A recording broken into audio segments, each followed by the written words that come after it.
Ансамблот за народни песни и танци Орце Николов слави 81 година постоење. Минатата година всушност го означија својот огромен јубилеј и во продолжение ќе откриеме што се спрема за овогодинешното одбележување, меѓутоа и останатите настани на нивниот календар.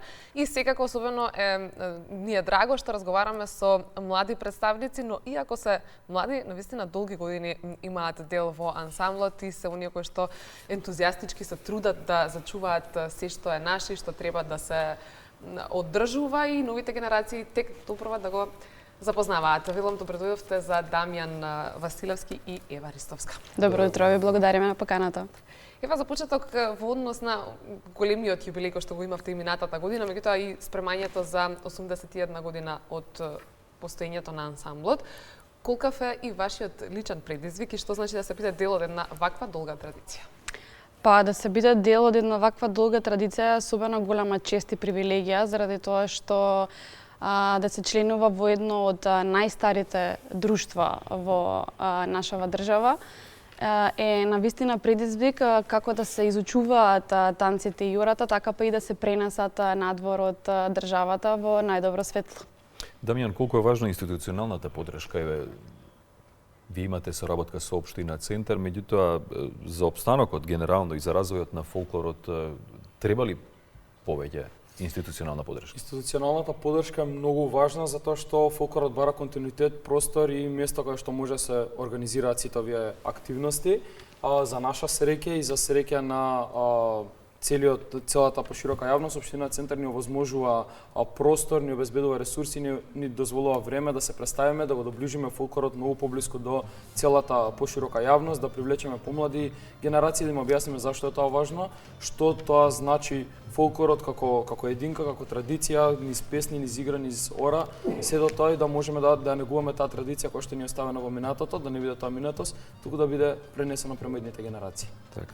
На 10 мај во паркот на Франкофонија ќе биде одржан настанот Фолклорот како живо наследство, па што ќе може посетителите да видат и во што ќе уживаат? Значи, така, на 10 мај во паркот на Франкофонија од 12 часот до 16 часот посетителите на овој настан ќе можат да ги видат сите членови и сите групи на ансамблот Орце Николов.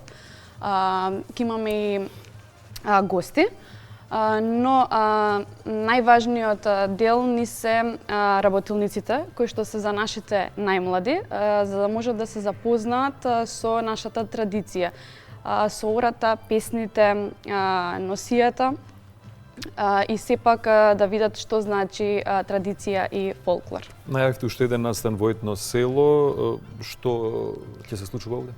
Настанот во етно село, кој ќе ни е малку подоцна, тој настан е од голямо значење, заради тоа што за прв пат имаме дигитална изложба. Ќе се изложат носи, фотографии на носи, кои што се постари од 100 години. Сите се, повеќето се од оригинален карактер, што се од повеќе етнички предели на Македонија.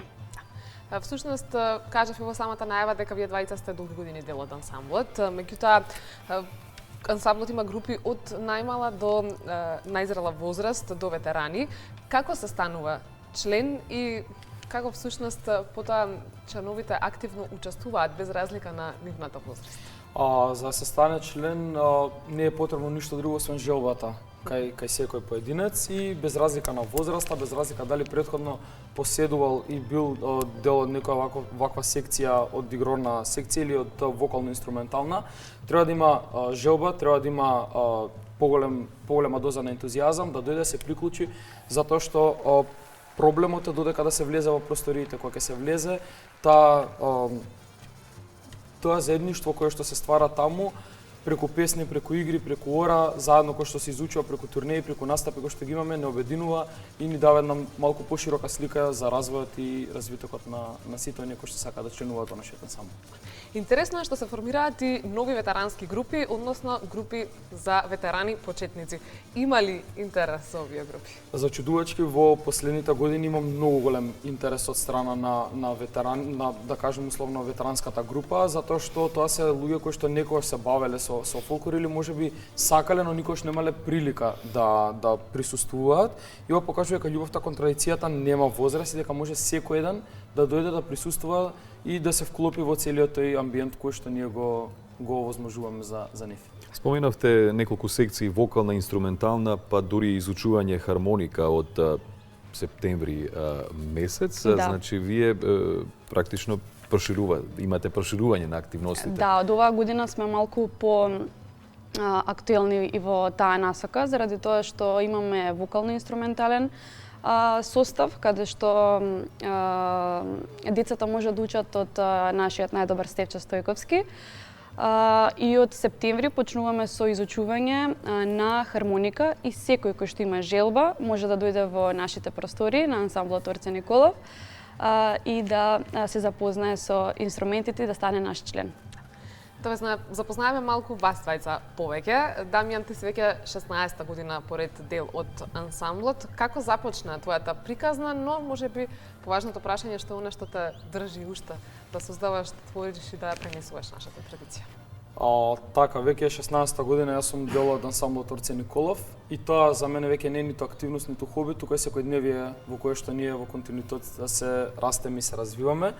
Преку многу патувања, преку многу настапи, преку се расте се создаваат многу пријателства, едноставно тоа е дисциплина, тоа е нашиот идентитет во моментов кој што не обележува како личности и фолклорот на еден начин ни дава енергија и не формира како личност во целиот тој склоп на пријатели во сите тие моменти кога не тера да ги изучиме старите песни, старите ора, да ги пренесеме генерациите што ги учеле пред нас, како функционирале, како движеле и понатака ние да ги пренесуваме нивните генерации, се со една цел да се зачува тоа културно наследство кое што ни останато во аманет, за ние да можеме да го продолжиме понатака. Ева ти се занимаваш практично со етнологија. Да, Колку време си дел од друштвото и еве твоето искуство? Јас сум член во ансамблот Орце Николов веќе 17 години. Пред точно 8 години се запиша во Средното музичко училиште Илија Николовски Луј во насоката за традиционална музика и игра, па оттаму патот го продолжив кон Институтот за етнологија и антропологија на Природно-математичкиот факултет. Па и оттаму моето хоби стана и моја професија која што ја работам со голема љубов и ме исполнува. Колку помага тоа во пристапот кој што го имаш и за ансамблот, меѓутоа и во се она што веројатно и за иднина го имаш за цел? Па тоа помага премногу заради тоа што е од голема важност пристапот кон децата, заради тоа што некој кој што го работи тоа и го изучува, мислам дека на најдобар начин може да го пренесе кон младите, кон децата, за тие подобро или да го научат. Ги споменуваме младите неколку пати. Еве, Дамјан, би те прашала дали гледаш некоја поголема разлика во однос на твоите почетоци пред 16 години и ева 17 години? Како младите денеска, каков пристап имаат, еве, ако може да се каже така, и што е она што главно правите разлика вие двајца помеѓу овие години? Во последните, да кажем, последната година, веќе мислам дека желбата е се уште поголема од тоа што било претходно, иако претходно можеби од X ситуации тоа не можело да се долови до тој степен.